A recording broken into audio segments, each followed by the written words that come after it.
Chapter 9. The Mock Turtle's Story. You can't think how glad I am to see you again, you dear old thing, said the Duchess, as she tucked her arm affectionately into Alice's, and they walked off together. Alice was very glad to find her in such a pleasant temper, and thought to herself that perhaps it was only the pepper that had made her so savage when they met in the kitchen. When I'm a duchess, she said to herself, not in a very hopeful tone though, I won't have any pepper in my kitchen at all. Soup does very well without, maybe it's always pepper that makes people hot-tempered, she went on, very much pleased at having found out a new kind of rule, and vinegar, that makes them sour, and chamomile, that makes them bitter, and barley sugar, and such things that make children sweet-tempered. I only wish people knew that. Then they wouldn't be so stingy about it. You know, she had quite forgotten the Duchess by this time, and was a little startled when she heard her voice close to her ear. You're thinking about something,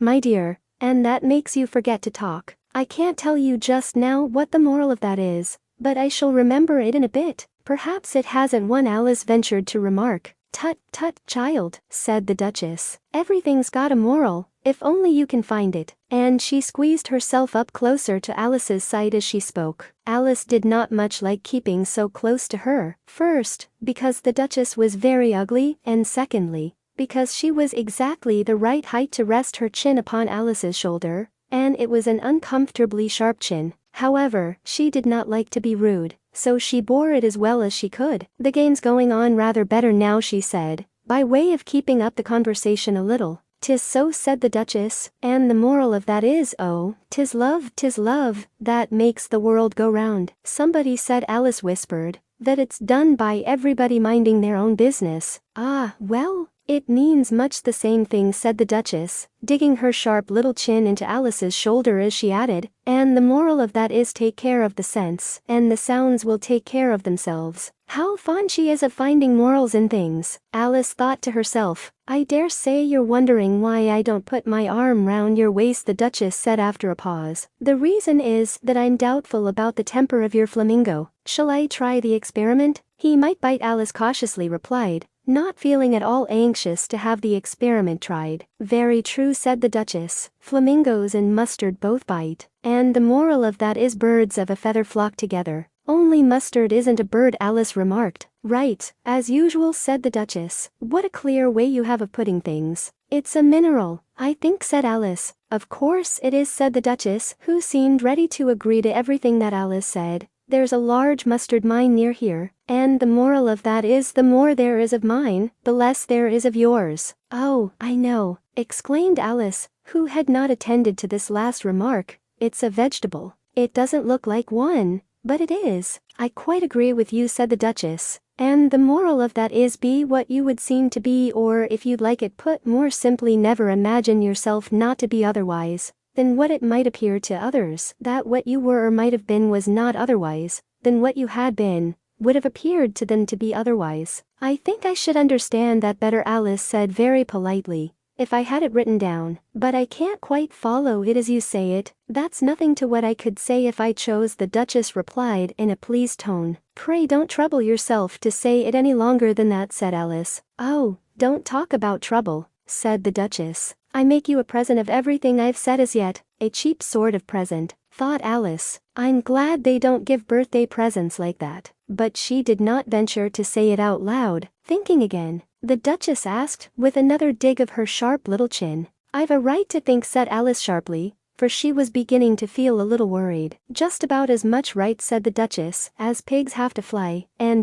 but here, to Alice's great surprise, the Duchess's voice died away, even in the middle of her favorite word, moral, and the arm that was linked into hers began to tremble. Alice looked up, and there stood the Queen in front of them, with her arms folded, frowning like a thunderstorm. A fine day, Your Majesty, the Duchess began in a low, weak voice. Now, I give you fair warning, shouted the Queen, stamping on the ground as she spoke. Either you or your head must be off, and that in about half no time. Take your choice. The Duchess took her choice, and was gone in a moment. Let's go on with the game, the Queen said to Alice, and Alice was too much frightened to say a word, but slowly followed her back to the croquet ground. The other guests had taken advantage of the Queen's absence, and were resting in the shade. However, the moment they saw her, They hurried back to the game, the queen merely remarking that a moment's delay would cost them their lives. All the time they were playing, the queen never left off quarreling with the other players, and shouting off with his head, or off with her head. Those whom she sentenced were taken into custody by the soldiers,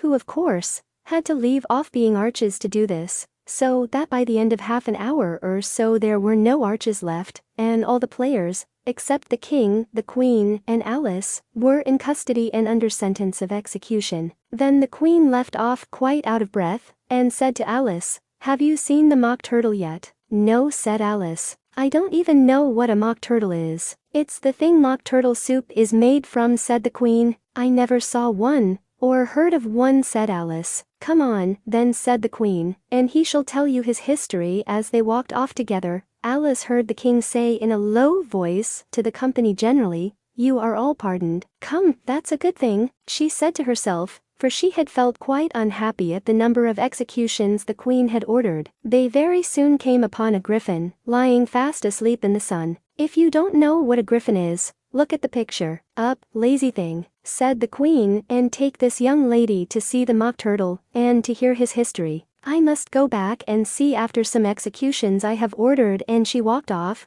leaving Alice alone with the griffin. Alice did not quite like the look of the creature, but on the whole she thought it would be quite as safe to stay with it as to go after that savage queen. So she waited. The griffin sat up and rubbed its eyes. Then it watched the queen till she was out of sight. Then it chuckled. "What fun," said the griffin, half to itself, half to Alice. "What is the fun?" said Alice. "Why," said the griffin, "it's all her fancy, that. They never executes nobody, you know. Come on." Everybody says come on, here, thought Alice, as she went slowly after it. "I never was so ordered about in all my life, never." They had not gone far before they saw the mock turtle in the distance, sitting sad and lonely on a little ledge of rock, and, as they came nearer, Alice could hear him sighing, as if his heart would break. She pitied him deeply. "What is his sorrow?" she asked the griffin, and the griffin answered, very nearly in the same words as before, "It's all his fancy, that. He hasn't got no sorrow, you know. Come on." So they went up to the mock turtle,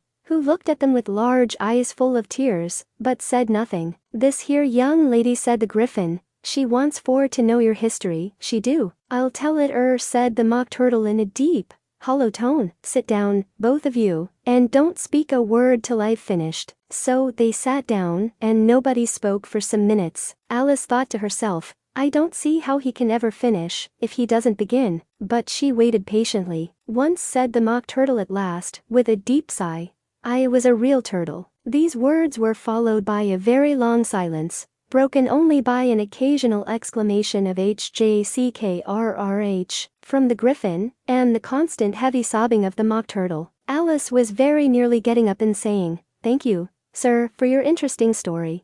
But she could not help thinking there must be more to come, so she sat still and said nothing. "When we were little," the mock turtle went on at last, more calmly, though still sobbing a little now and then, "we went to school in the sea. The master was an old turtle. We used to call him Tortoise." "Why did you call him Tortoise, if he wasn't one?" Alice asked. "We called him Tortoise because he taught us," said the mock turtle angrily. "Really, you are very dull. You ought to be ashamed of yourself for asking such a simple question," added the griffin, and then they both sat silent and looked at poor Alice, who felt ready to sink into the earth. At last the griffin said to the mock turtle, "Drive on, old fellow, don't be all day about it." And he went on in these words, "Yes, we went to school in the sea. Though you mayn't believe it, I never said I didn't," interrupted Alice. "You did," said the mock turtle. "Hold your tongue," added the griffin, before Alice could speak again. The mock turtle went on, "We had the best of educations. In fact, we went to school every day. I've been to a day school, too," said Alice. "You needn't be so proud as all that." "With extras?" asked the mock turtle a little anxiously. "Yes," said Alice. "We learned French and music." "And washing?" said the mock turtle. "Certainly not," said Alice indignantly.